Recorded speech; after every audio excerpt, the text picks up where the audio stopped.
All right, let's try this again. Anyway, so just to let you know, we are trying to use some new technology to be more interactive in the coming days. All right, moving over to the news. You will see that over the weekend, the Secretary General, together with U.S. Ambassador Kelly Craft, announced the donation of 250,000 protective face masks to the United States. They were then picked up by Mayor Bill de Blasio of New York City on Saturday afternoon. These masks were found in the United Nations in New York and were surplus to our own requirements. The Secretary General said they would be given to medical professionals in New York City who've been working courageously, selflessly, and tirelessly in response to the spread of the virus across the 5 boroughs, in the hope that they play some small role in saving lives. He added that we speak with one voice to express our resolute support for this great city and its proud people. To us, the Secretary General said, New York is not just our home or headquarters of the UN. It is a vibrant international capital through which the world communicates, debates, trades, and prospers. The Secretary General said he sincerely hopes this modest donation would make a difference. Tomorrow, as a programming note, the Secretary General will speak to you via video conference about his new report entitled Shared Responsibility, Global Solidarity, Responding to the Socioeconomic Impacts of COVID-19. The report is a call to action across the many social and economic dimensions of this crisis and is above all a call to focus on people. That will take place virtually around noon tomorrow, and then we will resume the briefings on Wednesday. We also hope to be able to share with you advanced copies of that report. And just turning to some of the other publications put out by our colleagues across the UN system, in a document published today, the UN Conference on Trade and Development is calling for $2.5 trillion assistance package for developing countries whose population face unprecedented economic damage from the COVID-19 crisis. The consequences of a combined health pandemic and a global recession will be catastrophic for many developing countries and halt their progress towards the sustainable development goals. UNCTAD proposes a strategy that would include the injection of liquidity, debt relief, and a strong recovery plan. The full report is online. And our colleagues here in New York at the UN Development Program said today the growing COVID-19 crisis threatens disproportionately to hit developing countries, not only in the short term, but over the months and years to come. UNDP said the income losses are expected to exceed $220 billion in developing countries, and nearly half of all jobs in Africa could be lost, with an estimated 55% of the global population having no access to social protection. These losses will reverberate across societies, impacting education, human rights, and in the most severe cases, basic food security and nutrition. UNDP, in coordination with the World Health Organization, is already working to support health systems in countries including Bosnia-Herzegovina, China, Djibouti, El Salvador, Eritrea, Iran, Kyrgyzstan, Madagascar, Nigeria, Paraguay, Serbia, Ukraine, and Vietnam. In the longer term, UNDP will work with countries to access the social and economic impact of COVID-19 and take urgent recovery measures to minimize long-term impact. Turning to the International Labour Organization, they warned today that the COVID-19 pandemic is highlighting the world's inequalities and threatening to deepen them.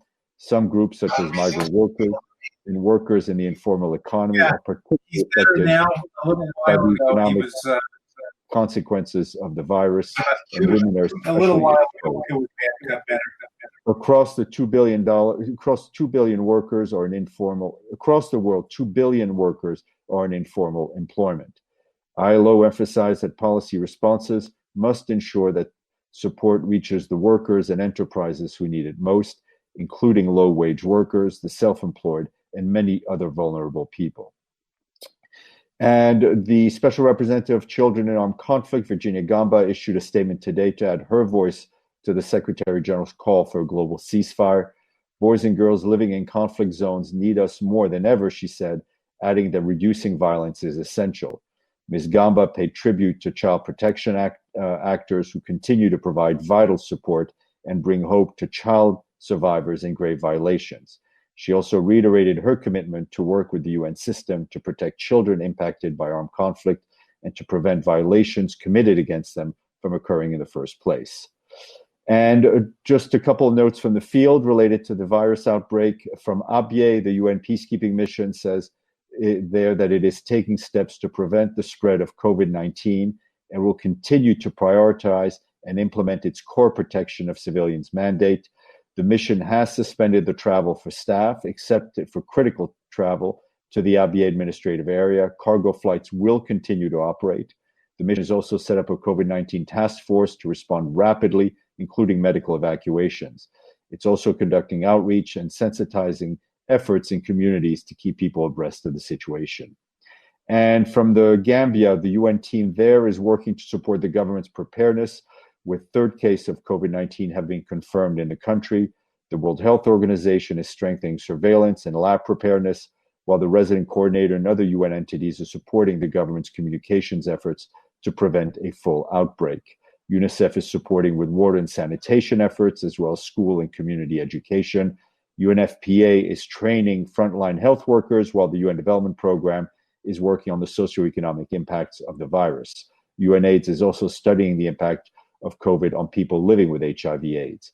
For its part, the International Organization of Migration is helping to deploy a border management information system for travelers and is training border and health officials to screen, identify, and refer threats of public health concerns. And in Guatemala, the Pan-American Health Organization and WHO are working together to support the government since mid-January to address health needs, providing technical assistance and focusing on containment measures. The UN country team is working with the government to analyze the needs in health, water, sanitation, education, food security, and nutrition, as well as reactivating the economy. The UN is also helping to address violence against women and girls, and this is crucial at a moment when people are asked to stay home. Central America already has one of the highest rates of femicide in the world. And lastly, just on Friday after the briefing, we shared with you a note in which the UN Special Coordinator for the Middle East, Nikolai Mladenov, said the Israeli and Palestinian authorities continue to coordinate their responses closely and constructively to the response of COVID-19, especially in Gaza. Mr. Mladenov noted that Israel has facilitated the entry of critical supplies, including swabs, to collect samples for COVID-19 testing and personal protective equipment, as well as equipment into Gaza since the beginning of the crisis. This is in addition to Israel's cooperation to allow for the movement and access of personnel involved in the virus response to and from both the West Bank and Gaza. And Mr. Mladenov will be briefing the Security Council in a video conference later today as part of its regular work. Turning to Syria, Geir Peterson, Special Envoy for Syria and Emergency Relief Coordinator Mark Lowcock provided updates on the situation in Syria while participating this morning in a video conference meeting with Security Council members. Mr. Pedersen reiterated his appeal for a complete, immediate nationwide ceasefire throughout Syria to enable an all-out effort to counter COVID-19 and express his readiness to work with the government of Syria and the opposition and all relevant players on the ground, as well as key countries with weight and influence who can support scaling up of action and ensure that the ceasefire holds. The Special Envoy noted there's been a decrease in violence in Syria's northwest, especially in terms of airstrikes.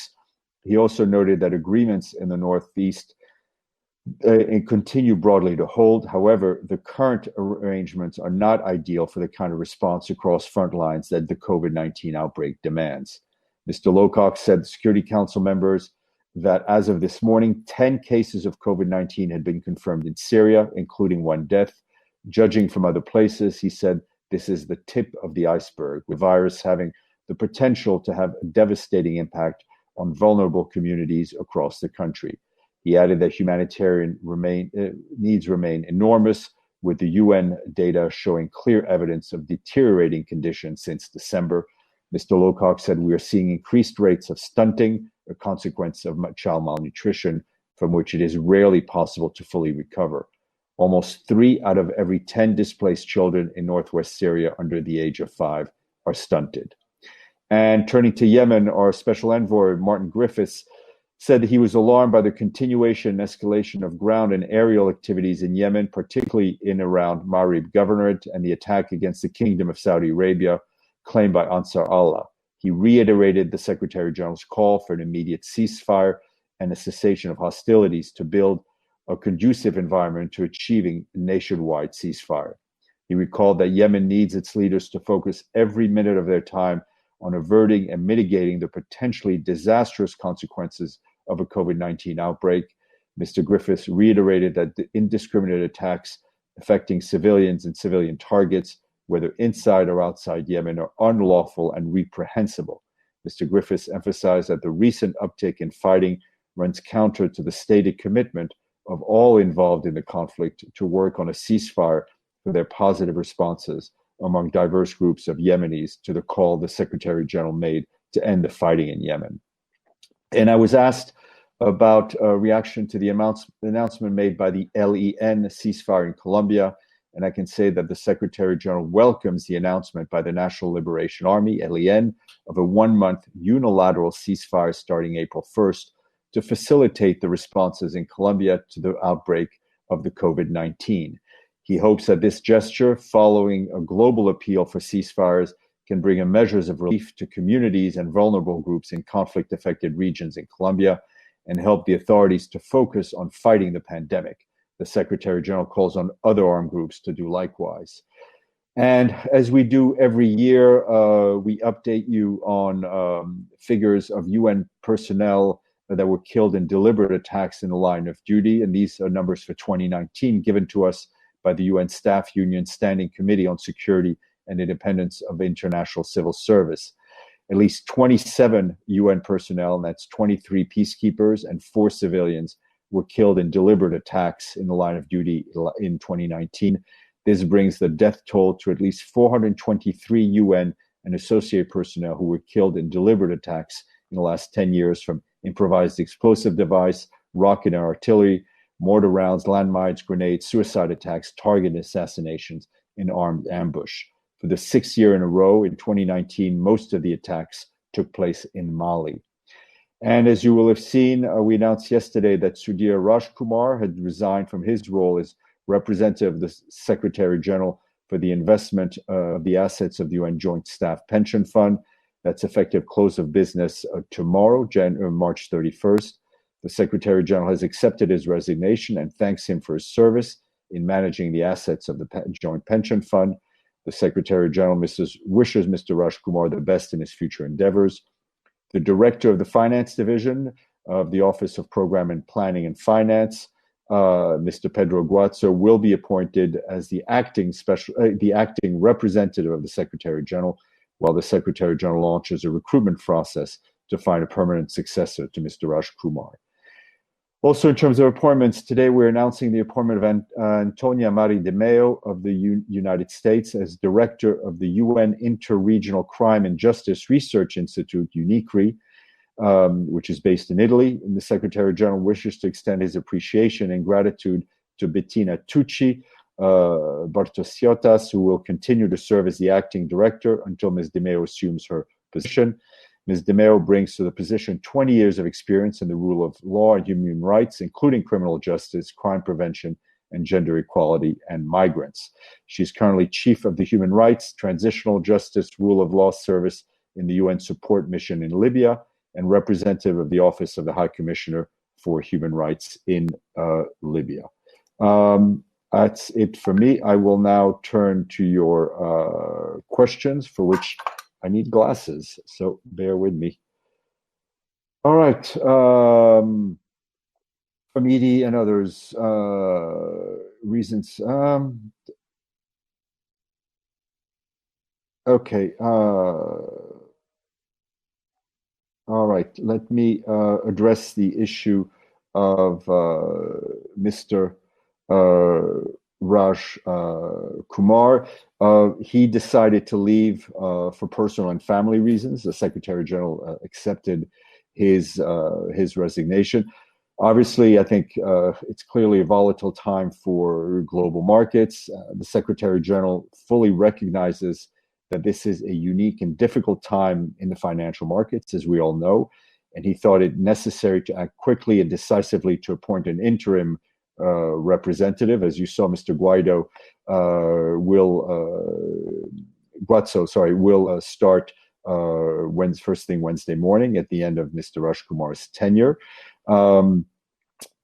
The Secretary General not only has full confidence in Mr. Guazzo's ability to run the fund immediately, he's also asked Mr. Guazzo to review the fund's assets and brief him on the position on the fund within the next week. And I will leave it at that for now. From Rami, does the UN respond to criticism from social media users questioning why the UN is donating masks to the city of the richest and most powerful country? Should these excess masks go to poor countries who have little ability?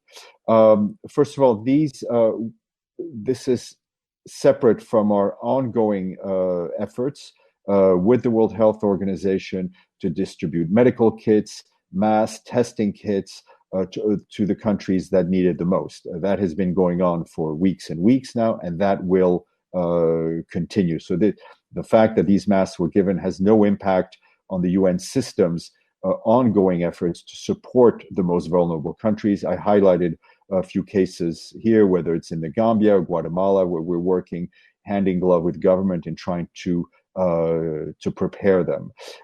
These were masks that were intended to use for the UN, for our own field operations, peacekeeping operations. We realized that we had a surplus. As you know, our host city is also facing a crisis.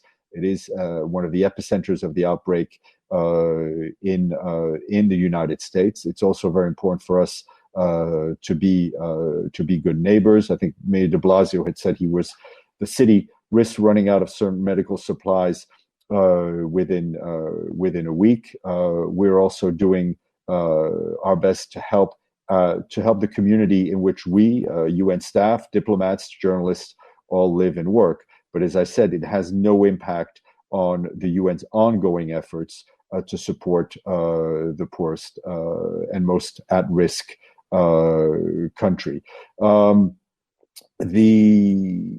Again, these were our own possession. We contacted the U.S. Permanent Mission, which is our counterpart, and it was then decided to hand it over to Mayor de Blasio and to the city of New York. Evelyn asked, was Kelly Craft at the mask handover?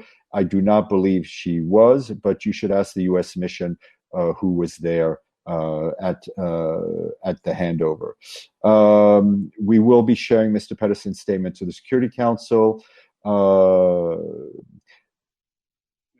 Yes, we remain, Pamela, we do have enough masks to support our UN field operations in storage. From Benno, Doctors Without Borders said that pharmaceutical companies should forego patents for medicine and vaccines. I think it's a very relevant question. It is very important that it be all hands on deck, and to ensure that vaccines and prevention measures are able to be shared with the widest possible number of people. It is clear that none of us will be safe until the outbreak and the curve has been broken all over the world. As long as it is not broken all over the world, we all remain at a certain level of risks. Does the Secretary General endorse CPJ's appeal to release all journalists in prison around the world? The pandemic, I think, is forcing countries rightly to look at incarceration and to ensure that incarceration does not make the outbreak worse. We have always stood for and will continue to stand for the rights of journalists to do their work. I think UNESCO put out a statement on that last week, which we fully back, and journalists should be able to do their work free of harassment by governments or others. From Pam, UNDP says income loss. No, this is, from what I gather from UNDP, the question from Pam is UNDP, it says income losses are expected to exceed $220 billion in developing countries. No, this UNDP-led COVID-19 response facilities has already been launched funding from existing resources with initial $20 million. But this is the facility that UNDP has put on track is dispersing through a fast-track mechanism, enabling UNDP teams to offer immediate assistance to countries for their national response. UNDP anticipates $500 million will be needed in 100 countries. The UNDP, from what I understand, the UNDP report is not asking for funds to fill the income losses. It's an economic study, but UNDP is looking to raise money to support governments in their national response. From Morin, following, well, I think Hussein's asking about the UN response to the Houthis militia. I think we had seen a positive response from the Houthis, also from the coalition. We did see the increased aerial attacks, including over Riyadh. I think Mr. Griffith's message is pretty direct in the need for all parties to abide.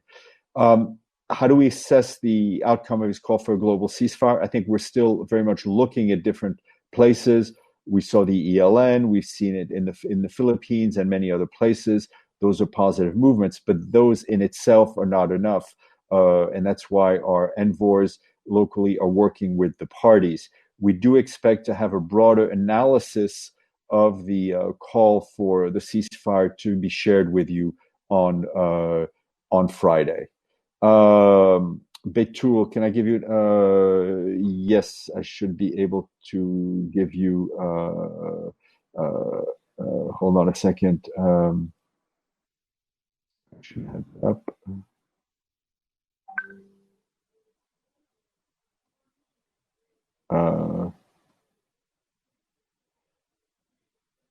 Bear with me 2 seconds.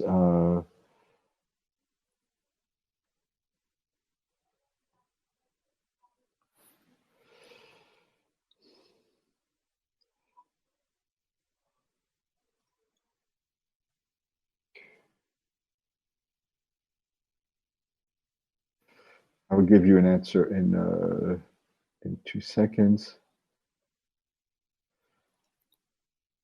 In the meantime, I'll go to Betul's question. How many staff diplomats have contracted the virus?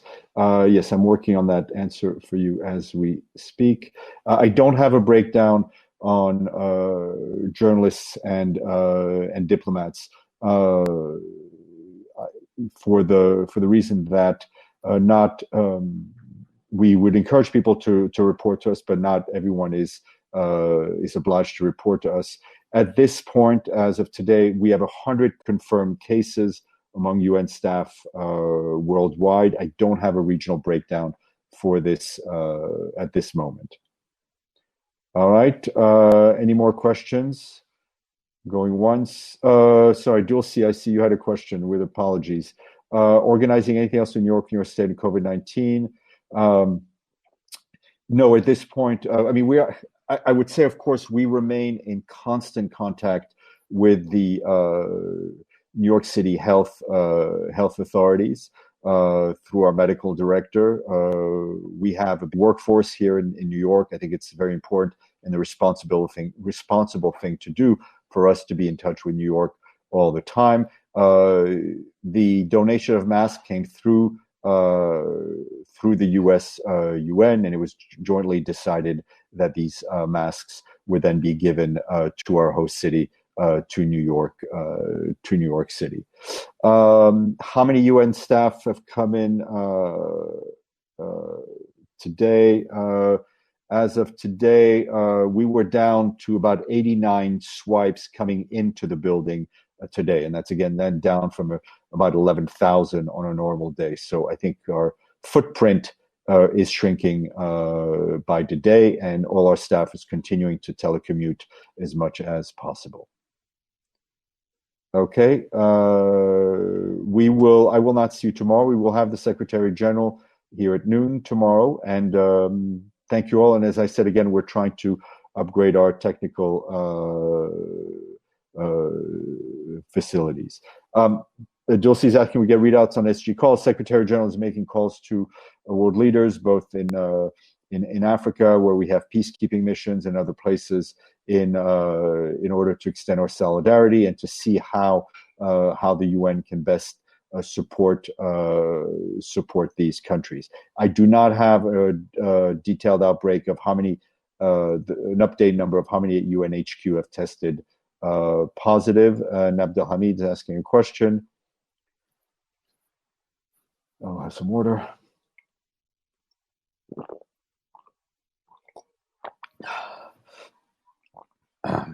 Stand by.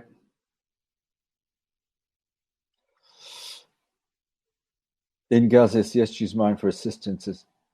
Of course, the Secretary General is very much focused on some of the world's most vulnerable people around the world, and those are the people that are most on his mind. Thank you all, and enjoy the remains of the